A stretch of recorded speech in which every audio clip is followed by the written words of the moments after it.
আজ নবান্নের লোকায়ুক্ত নিয়োগ নিয়ে বৈঠক। নবান্নের বৈঠকে আমন্ত্রিত বিরোধী দলনেতা। নবান্নের লোকায়ুক্ত নিয়োগ নিয়ে বৈঠক বলে যেমনটা জানা যাচ্ছে, নবান্নে বৈঠকে আমন্ত্রিত বিরোধী দলনেতা। বৈঠকে তিনি থাকবেন কিনা যদিও চিঠি মুখ্য সচিবকে চার্জশিট অভিযুক্তদের বিরুদ্ধে রিপোর্ট জমা হয়নি, বিধানসভায় কোনো রিপোর্টে মুখ্যমন্ত্রী জমা দেননি। এই অভিযোগে এই বৈঠকে যোগ দেবেন না শুভেন্দু অধিকারী।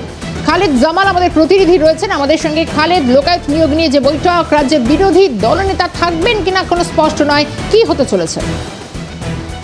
দেখো, গতকালই কিন্তু বিরোধী দলের নেতা শুভেন্দু অধিকারী মুখ্য সচিবকে চিঠি দিয়ে তিনি পরিষ্কার জানিয়ে দিয়েছেন যে এই দুইটি গুরুত্বপূর্ণ বৈঠক, অর্থাৎ লোকায়ুক্ত নির্বাচনের বৈঠক এবং তার পাশাপাশি মানব অধিকার কমিশনের চেয়ারপারসন এবং একজন সদস্য নির্বাচনের যে বৈঠক, সে বৈঠকে তিনি অংশগ্রহণ করবেন না।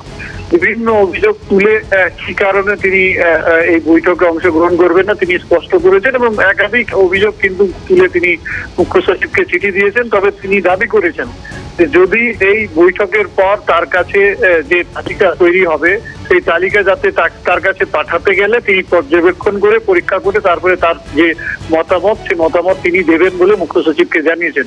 তবে আজকে এই দুটি গুরুত্বপূর্ণ বৈঠক রয়েছে, একদিকে লোকায়ুক্তের নির্বাচন রয়েছে, অন্যদিকে কিন্তু রাজ্য মানবাধিকার কমিশনের চেয়ারপারসন এবং একজন সদস্যের নির্বাচনের বৈঠক রয়েছে। তবে বৈঠকে উপস্থিত থাকবেন বিধানসভা অধ্যক্ষ বিমান বন্দ্যোপাধ্যায়, মুখ্য সচেতক শুভনদেব চট্টোপাধ্যায়, মুখ্যমন্ত্রীর পৌরোহিত্যে কিন্তু এই বৈঠকটা হবে এবং বিকেল 4টের সময় বৈঠক থেকে উঠে আসবে যে পশ্চিমবঙ্গে আগামী লোকায়ুক্ত কে হবে এবং তার পাশাপাশি মানব অধিকার কমিশনের চেয়ারম্যান কে হবে।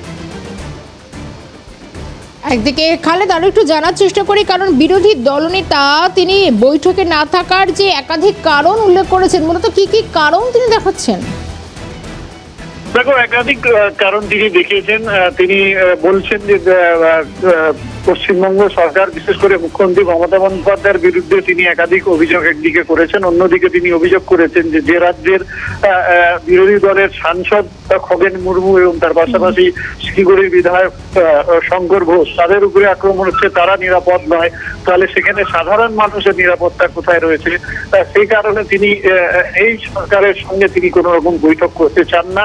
এবং শুধু তাই নয়, যেভাবে আইন শৃঙ্খলা পরিস্থিতির অবনতি ঘটছে এবং যেভাবে বিভিন্ন বিরোধী দলের যে যারা কর্মীরা রয়েছে তাদের উপরে অত্যাচার চলছে, এই ধরনের একাধিক অজুহাত দিয়ে কিন্তু আজকে বৈঠক বয়কট করার ডাক দিয়েছেন বলা যেতে পারে। তার কারণ তিনি স্পষ্ট লিখে দিয়েছেন যে তিনি এই বৈঠকে যোগদান দেবেন না।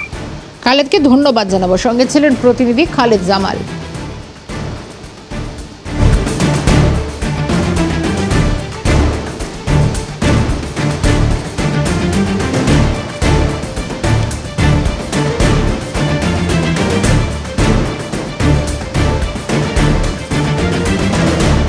নবান্নের লোকায়ুক্ত নিয়োগ নিয়ে বৈঠক রয়েছে বিকেল 4টেই, গুরুত্বপূর্ণ বৈঠক। তার আগে আমন্ত্রিত জানানো হয় রাজ্যের বিরোধী দলনেতাকে। একাধিক গুরুত্বপূর্ণ কারণ দেখিয়ে বৈঠকে থাকছেন না বিরোধী দলনেতা শুভেন্দু অধিকারী।